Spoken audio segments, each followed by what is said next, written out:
कराची में अमरीकी consul general और अरकान ने तमाम पाकिस्तानियों को ईद की मुबारकबाद दी। अपने वीडियो पैगाम में अमरीकी कौंसल जनरल ने तमाम पाकिस्तानियों को ईद की मुबारकबाद दी। Assalamu alaikum. I'm Scott Urbal, and on behalf of the U.S. Consul in Karachi, we want to wish you all a very special Eid. Eid के लजीज पकवाना से लेकर आपस में खुशियाँ बांटने की खूबसूरत रिवायत तक हमें यह खास लम्हे आप सब के साथ गुजारना अच्छा लगता है।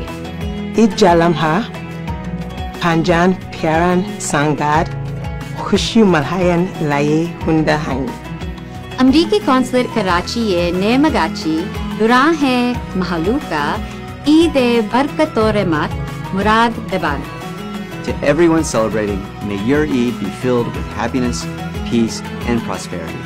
मैं दुआएं कि मच्छी के रोज बते गोमा बशीर प्यारे। उम्मीद है कि ये ईद आप सब के लिए खुशी, इत्मीनान और खुशहाली की नवीद बन कर आए। उम्मीद था कि यह ईद हवा लाए खुशी सुकून आई खुशहाली खानी अच्छी। Eid Mubarak from all of us at the U.S. Consulate in Karachi.